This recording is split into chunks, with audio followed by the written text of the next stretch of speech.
Bueno, a ver, supongo que habéis podido repasar lo que hicimos al principio, que hemos hecho hasta ahora. Pongo un poco antecedentes, porque tenemos poquito tiempo. Tampoco quiero dar una clase muy larga.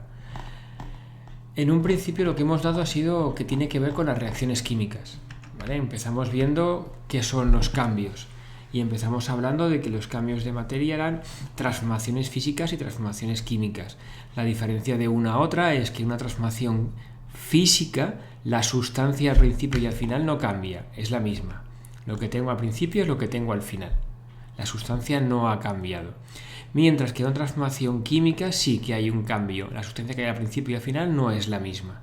Daos cuenta que no confundamos el estado sólido, líquido, gaseoso con la sustancia. Por ejemplo, la fusión del hielo, como os mandé con las soluciones, era un cambio físico. ¿Por qué? Porque el hielo antes es agua sólida y luego es agua líquida, pero sigue siendo agua. Es un cambio físico. Mientras que, por ejemplo, el zumo de limón con bicarbonato, que fue la última reacción que hicimos en el laboratorio, la que hicimos con Germán, en ese caso estamos ante un cambio químico, porque el ácido descompone el bicarbonato y desprende CO2, que son las burbujitas. Lo que vamos a estudiar en el tema es el cambio químico. También hicimos el monstruo de espuma, quiero recordar. Fijaros en esto, no sé si lo vais a ver. Esto es vuestro monstruo de espuma a lo grande. ¿Lo veis? ¿Lo veis? Es lo que hicisteis vosotros, pero hecho a lo grande, evidentemente. Bueno, en la reacción es la misma, ¿vale? Aquí está muy exagerada, pero la reacción es la misma. No sé si lo veréis rápido, lento o a golpes, pero bueno. Vale, entonces, si tenemos eso claro, la siguiente parte de la reacción química es entender cómo se escribe. Una reacción química se escribe la parte de reactivos a la izquierda, lo que reacciona, la parte de productos a la derecha, lo que se produce. Y además aparecen junto a unos coeficientes. Esos coeficientes numéricos son los que permiten que haya la misma cantidad de átomos a la izquierda que a la derecha. Esos coeficientes es lo que se llama ajuste de reacciones. Y es lo que hicimos al final, en la siguiente pregunta. Es decir, una vez sabemos quién es el reactivo, quién es el producto, el ajuste de las reacciones, que es lo que hicimos aquí. Este experimento, ¿os acordáis? Supongo que lo habéis practicado. Permite saber cuántos átomos tengo a la izquierda y cuántos átomos tengo a la derecha. Si me habéis enviado, los que participáis en la clase, las capturas de pantalla de que habéis hecho el juego. Ahora luego os pondré unas cuantas actividades para practicar, pero quiero avanzar un poquito más. Y de eso se deduce lo siguiente, que era la ley de conservación de la masa, que era lo último que vimos. La ley de conservación de la masa quiere decir que como no pueden desaparecer ni aparecer ningún átomo, tiene que haber lo mismo en los reactivos que en productos, la masa de los reactivos tiene que ser igual a la masa de todos los productos. Es decir, si todos estos son reactivos, la masa de todo esto tiene que ser igual a la masa de todo esto. Que eso fue la última clase. Por tanto, 73 más 80 dará 153. Luego la suma de estos dos tiene que dar 153. Es decir, si tenemos que en reactivos tenemos 73 más 80 da 153 en reactivos, 117 más algo dará 153. Luego este algo será 153 menos 117. Evidentemente son 36. Yo lo hicimos con una bien escrito, bien explicado, pero bueno, tampoco os afecta mucho. Bien, si eso ha quedado claro, hasta aquí creo que no hay. Pregunto, ¿hay alguna pregunta? Siguiente, ya sabemos qué reacciones, sabemos cómo se ajusta. Lo que vamos a ver en segundo es simplemente tener una idea de cómo son las reacciones. Lo que vamos a en el año siguiente sí que haremos mucho más a fondo, un poquito más. Nosotros nos quedamos simplemente con la ley de conservación de masa que hemos estudiado, pero las reacciones tienen otros efectos y algunos de esos efectos son los que vamos a estudiar. Y el primero de ellos es el efecto energético. Si os acordáis en el monstruo de espuma, cuando hicimos el monstruo de espuma, al final estaba caliente la espuma. Si os acordáis, pusimos la mano por encima y desprendía calor. Eso es porque es una reacción que al suceder desprende calor. De hecho, aquí ponían en las reacciones del apartado el laboratorio del aula, que ahora vamos a ver cuál es, te dice que identifique si se han obtenido otros efectos como luz, calor, electricidad. Bien, vamos al laboratorio en el aula 2, que en este caso, por ejemplo, además de hacer la reacción, se desprende un efecto, se desprende energía luminosa, hace luz. Son las barritas que rompemos para hacer luces. Por tanto, aquí sí que tenemos un efecto de energía desprendida en forma de luz. Y en el caso del zumo de limón con bicarbonato, nosotros lo ponemos muy poquito, pero en el fondo si tú lo haces en cantidades más importantes verás que el agua se calienta ligeramente. Luego es una reacción que también desprende calor. Hay reacciones que desprenden calor y reacciones que absorben calor. Reacciones que desprenden luz y reacciones que podrían absorber luz. Ojo, estas de aquí arriba no son químicas, son procesos físicos y por eso no hablamos de reacciones y no las incluyo. Como curiosidad, ¿os acordáis lo que es la fotosíntesis? ¿Qué es la fotosíntesis? Vale, ¿y qué hace una planta con la fotosíntesis? Voy a ponerme aquí una... Vale, crece, pero... A ver, ¿qué reacción es una fotosíntesis? A ver si encontramos una imagen que os pueda ayudar. Vale, espera un segundo. Esta misma servirá. Vale, esta la veis aquí, ¿no? En la fotosíntesis, las plantas cogen el agua y las sales minerales de las raíces, cogen el dióxido de carbono del aire, cogen la energía del sol y fabrican oxígeno y alimento. El alimento es el que se lo quedan ellas para alimentarse. Básicamente glucosa. Para que esta reacción ocurra, ha de necesitar ¿qué? Energía del sol. Esto es energía, luz, la energía del sol. Por tanto, esta reacción no desprende energía, necesita absorber energía. ¿Cierto? O sea, fijaros que es lo contrario al caso anterior. Esta reacción no desprende, sino que absorbe energía. Entonces, hemos visto que hay reacciones que desprenden energía y reacciones que absorben energía. Una deflagración, una incineración, cuando algo arde está desprendiendo energía, tanto luz como calor, pero hay reacciones que la absorben, como la fotosíntesis. Entonces, ¿por qué absorben y por qué desprendemos energía en unas y en otras? Si miráis esta reacción, para que la reacción de ruptura del agua suceda, aquí pone 2 moléculas de agua para darme 2 hidrógenos y una molécula de oxígeno, daos cuenta que 2 aguas son necesarias porque hay 2 átomos de oxígeno que forman el O2 y 1, 2, 3, 4 átomos de hidrógeno que forman 2 moléculas de H2. Para que esto suceda, ¿qué ha de suceder? ¿Qué ha de ocurrir? Que se rompan estos enlaces hidrógeno-oxígeno, ¿vale? Y que se formen enlaces hidrógeno-hidrógeno y oxígeno-oxígeno. En el caso del oxígeno-oxígeno se forman 2 enlaces. Entonces, si os dais cuenta, para que los reactivos reaccionen, se separen, tiene que romperse los enlaces, tiene que haber una ruptura. Y eso cuesta. Tienes que aportar energía para romper enlaces. Hasta ahí estáis de acuerdo, ¿no? Si tú quieres romper algo, tienes que darle energía para romperlo.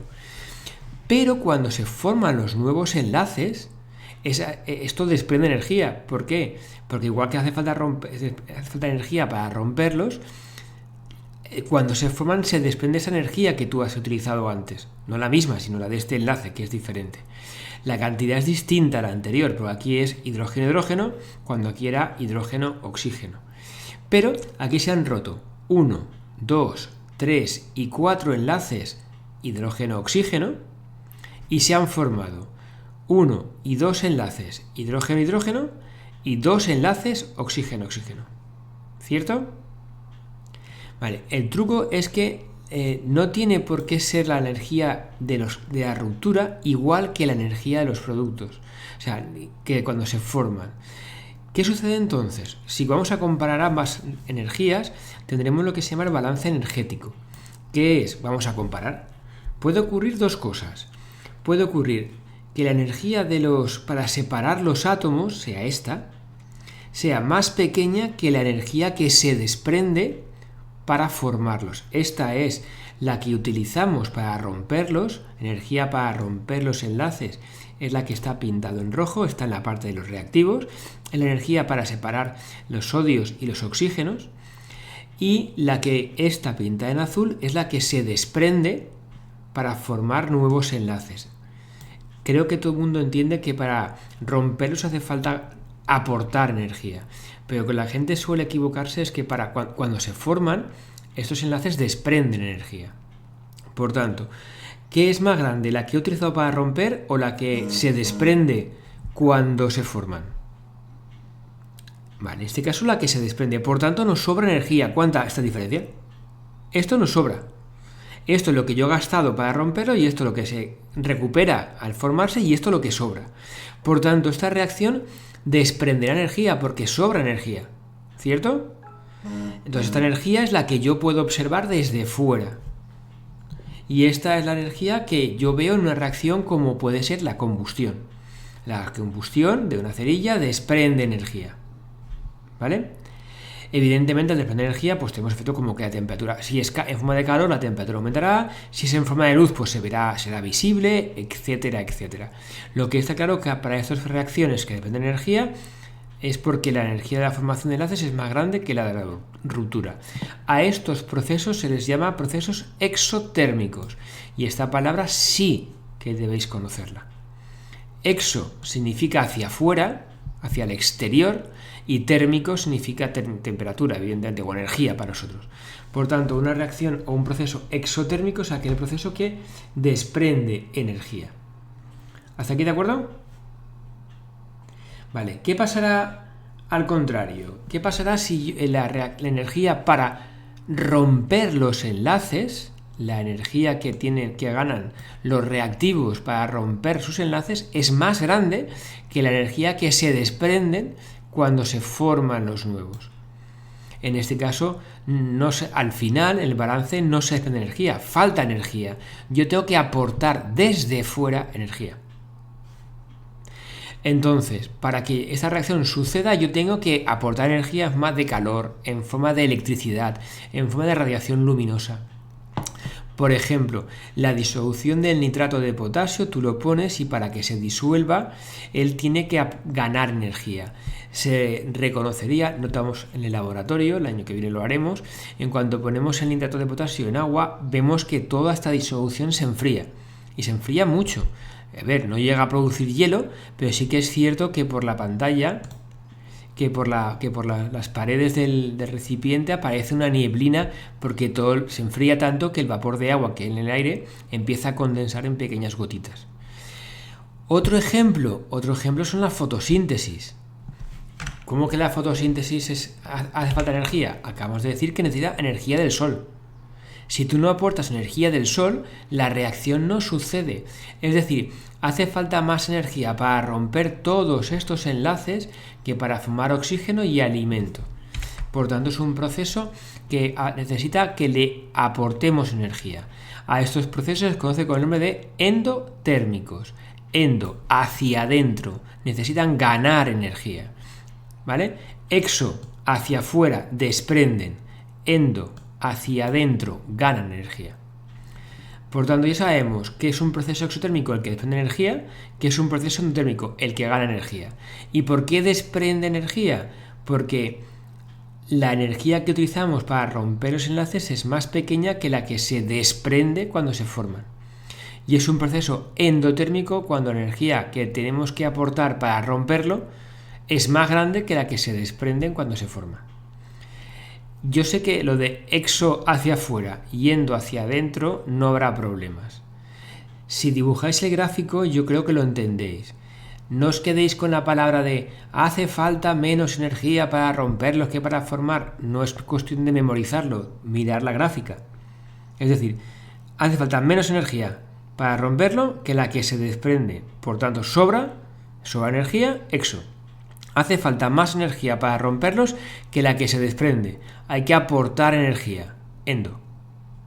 ¿Vale? Bueno, esto yo sé que aunque no parezca mentira, esto es lo más difícil que a la gente le cuesta entenderlo. Bien, ahora tendríamos que irnos al laboratorio, no tenemos laboratorio, y probarlo. Por desgracia, experimentos de este tipo no son fáciles de hacer en casa. Es cierto que sí que se puede hacer una cosa. Reacciones exotérmicas hay muchas. Por ejemplo, una cerilla. Por ejemplo, quemando el butano de casa. Casi la mayor parte de reacciones que conocéis son exotérmicas. Nuestra respiración es exotérmica. ¿Y cómo que nuestra respiración es exotérmica? Muy sencillo. La consecuencia de la respiración es muy sencilla. Es nuestra temperatura. ¿Por qué somos animales de sangre caliente? ¿Por qué tenemos 37 grados de media? Porque al respirar nuestro cuerpo, no los pulmones, sino cada una de las células de nuestro cuerpo desprende energía. Y eso hace que nos calentemos. Hasta el punto de que si no tuviéramos un sistema de control de temperatura, nos calentaríamos tanto que moriríamos por fiebre. Tenemos que estar constantemente desprendiendo calor. Por eso somos calientes, por eso tenemos la piel caliente y desprendemos constantemente calor, y por eso sudamos, para permitir que la temperatura de nuestro cuerpo se mantenga constante. ¿Y quién produce esa temperatura? Pues la respiración de todas nuestras células. ¿Vale? Ahora diréis, bueno, pero ¿no están los animales de sangre fría? Es decir, los lagartos y... Cierto. Los mamíferos son los que hemos permitido mantener esa temperatura, aguantar esa temperatura parcialmente en nuestro cuerpo. Los reptiles en principio no la tienen esa capacidad de mantenerla, todos se enfrían demasiado rápidamente.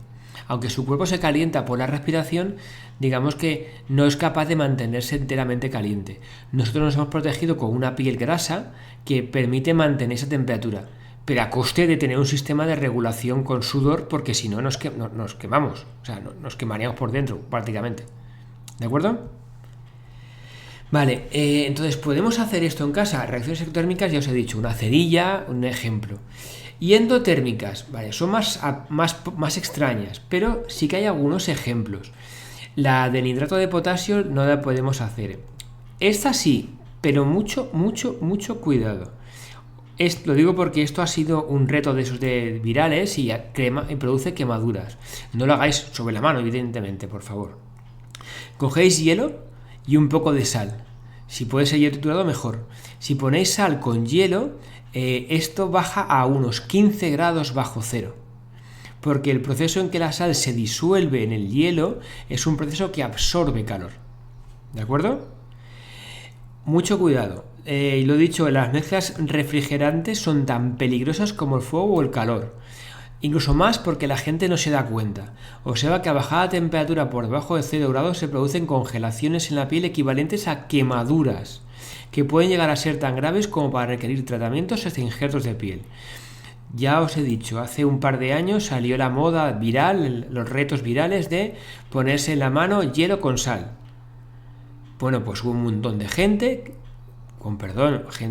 poco inteligente que se quemó y ya tuvo que tener hasta algunos casos injertos. Y hubo gente que se quemó tanto que perdió músculo. Y en algunos casos, como se lo hicieron en la mano, se atrofió la mano.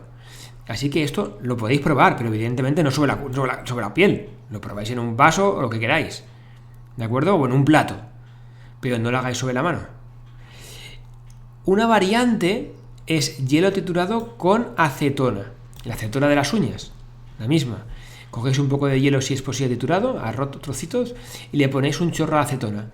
Y eso baja mucho más. Creo que la primera he dicho que eran 15, no, creo recordar que la primera son 9 o 10 bajo cero, y esta sí que llega a los 15 grados bajo cero. ¿Vale? La primera es la que se utiliza en las carreteras para eliminar el hielo. Como la sal al disolverse absorbe calor y produce que el hielo se convierta en líquido y en consecuencia disuelve el hielo. Por eso cuando nieva echan sal en las carreteras. ¿Qué os propongo que hagáis? Os propongo que hagáis el 8, el 9 y el 10. De estos son muy sencillos. Quiero que lo entendáis, no quiero responderlo yo, quiero que os lo planteéis. Yo pregunto, si el proceso AB es exotérmico, si un proceso de aquí para aquí es exotérmico, la pregunta es, ¿cómo será el proceso inverso? Si de aquí a aquí es exotérmico, si le doy la vuelta, ¿cómo será el proceso? ¿Exotérmico o endotérmico? De ir de aquí hacia aquí, dice que es exotérmico, desprende calor, por tanto, está claro que la energía al principio es más pequeña que la energía final. ¿Estás de acuerdo? Vale, si le doy la vuelta, esta barra no irá aquí y esta barra irá al revés. O sea, tendremos este caso. tendremos al principio más energía que al final. Por tanto, ¿qué ocurre? Que habrá que aportar energía. Luego lo que sucede es que si la reacción directa, la reacción de A para dar B es un proceso exotérmico, la reacción inversa, es decir, B para dar A, es un proceso endotérmico. Porque le estamos dando la vuelta a la gráfica. Estamos dando la vuelta a la imagen esta de aquí. Ojo, al revés, si empezamos con un proceso endotérmico, la reacción inversa será exotérmica. O sea, fijaros que en realidad esto es dar la vuelta a la misma reacción. Y cuando dice que justifiques, pues lo que hay que hacer es contestarlo, por favor, es copiar la gráfica. Es decir, si la reacción AB es la primera que tengo aquí, es de esta forma, cuando le dé la vuelta se convierte en esta. El 9 lo dejo para vosotros, ¿vale? Que penséis un poquito. Es el razonamiento similares a los que he hecho para la fotosíntesis, ¿de acuerdo? Esto me gustaría que lo intentarais vosotros, porque esto se puede hacer en casa perfectamente. Cogéis una bolsa, que a ser posible cerrada, bueno, que cierre herméticamente me refiero, y ponéis algunos restos de comida. Comida, no basura, por ejemplo, restos de pelar la patata, la zanahoria, restos de comida. Si es, pues, no pongáis carne, ¿vale? No pongáis ningún resto, que sean vegetales, porque si no podemos tener crecimiento de moscas, larvas y eso va a ser peor. Y dejáis lo cerráis en una bolsa y lo cerráis un par de días. Y al cabo de un par de días, más o menos, veréis que empieza a aparecer, y más sea con el calor, o sea, más si le dejáis como estamos, el proceso que se va a producir se llama fermentación. Y quiero que me razonéis si ese proceso es endotérmico o exotérmico, absorbe o desprende calor. Y ahora vamos a la siguiente, porque mi intención era llegar, si era posible, hasta aquí abajo, ¿vale? A acabar esa doble página. Y hemos visto hasta ahora la energía de la reacción. A ver si puedo hacer una cosa, un segundo. Hemos visto la energía de las reacciones químicas, ¿vale? Y ahora vamos a ver la velocidad de las reacciones químicas. Hemos dicho la reacción química puede desprender energía, puede absorberla. Ahora la pregunta es, ¿y a qué velocidad lo hace? Es decir, por ejemplo, hemos comentado que hay un proceso que desprende energía que es las combustiones. Vale, pero si la combustión es muy lenta, ¿ahí me sirve para algo? Es decir, si yo quiero calentar algo, pero para desprender energía tarda 2 días, ¿me va a servir para calentar la comida? No. Aunque desprenda energía, me interesa que lo haga rápidamente. O al revés, quiero que lo haga lentamente porque quiero que la reacción suceda lentamente. Porque, por ejemplo, no quiero que se descomponga un medicamento rápidamente. Entonces, leemos así por encima. Velocidad de reacción. Vamos a identificar. Si nos fijamos, algunas de las reacciones que vemos son muy rápidas, como la detonación de los petardos o de la pólvora. Necesitamos que sea rápida. Imaginaos un castillo de fuegos artificiales o una mascleta con explosiones lentas. Si fuera lenta no haría ni ruido. Por tanto, digamos que sea rápida. En cambio, la oxidación del hierro o el deterioro del papel del libro, yo quiero que suceda lentamente. Imagina compras un libro en septiembre y en noviembre está todo estropeado, ¿no? Ahí tiene que ser lenta. Llamamos cinética al ritmo al que sucede la velocidad de la reacción. Por tanto, algunas tienen que ser rápidas y otras tienen que ser lentas. La cinética es la rama que estudia la velocidad a la que suceden los cambios. Y la pregunta es, ¿y de qué factores depende de que sea rápida o sea lenta? Bueno, pues vamos a estudiar este año solamente 2 factores. 1, la temperatura, y 2, la concentración. Hay más, pero a mí me interesan esos 2 este año. ¿Cómo afecta cada uno? Vamos a entenderlo. ¿Os acordáis del modelo cinético de la materia? Y me diréis, no. ¿Os acordáis que el modelo cinético era de que la materia está compuesta de partículas que se mueven? Es decir, que la materia se compone de partículas en movimiento que en un sólido están juntas, vibran, pero no se desplazan. En un líquido están juntas, pero sí que se desplazan, y en un gas están separadas y se desplazan. Vale, pues esto es lo que se conoce con el nombre de teoría cinética o modelo cinético de la materia.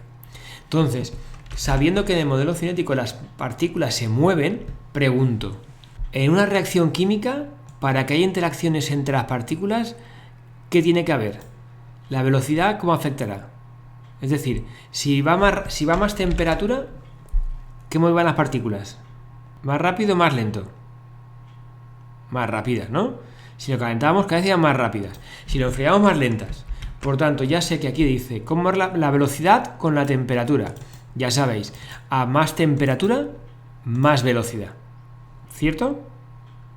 Ya yo pregunto, si las partículas van más rápidas, la reacción química irá más rápida o más lenta. O sea, si las partículas van más rápidas, ¿creéis que van más lentas? Pues justo al revés. ¿Por qué? Porque para que la reacción suceda tienen que golpearse las partículas entre ellas. Porque para romper esta energía para romper los enlaces tienen que aportarse energía. Y por tanto han de golpearse las partículas entre ellas. Si no se golpean, no se pueden romper. Vamos a ver ahora qué sucedería cuando tenemos una serie de partículas, en este caso amarillas, que es el reactivo A, y de color morado y gris, que es el reactivo BC, ambas en la misma cantidad, si incrementamos la temperatura. Vamos a ver que a medida que ésta se incrementa, la reacción empieza a suceder, porque las partículas tienen más velocidad y por tanto al tener más velocidad tienen mayor capacidad de superar la barrera potencial. Le empiezan a aparecer partículas de los productos. ¿Por qué? Cuanto mayor es la temperatura, más fácil es que la reacción suceda. Al cabo de un rato, la cantidad de partículas de una o de otra va aumentando. Lo hemos hecho con pocas partículas.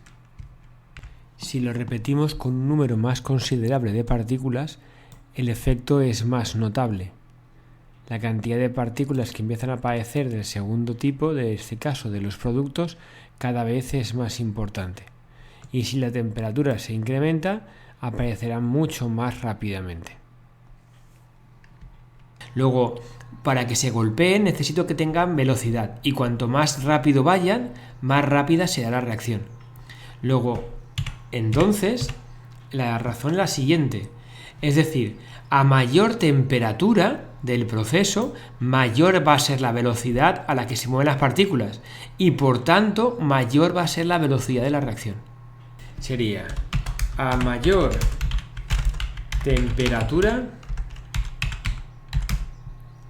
mayor velocidad y mayor velocidad de las partículas y mayor velocidad de la reacción. Por eso, cuando queremos que una reacción suceda, la calentamos. Y así sucede más rápidamente. Por eso yo caliento para que una cosa suceda. Ojo, esto no tiene nada que ver con la energía endotérmica y exotérmica. Esto es para que vaya más rápido la reacción. Ejemplo curioso, el agua oxigenada es un compuesto que está en casa generalmente y se descompone lentamente en oxígeno y en agua.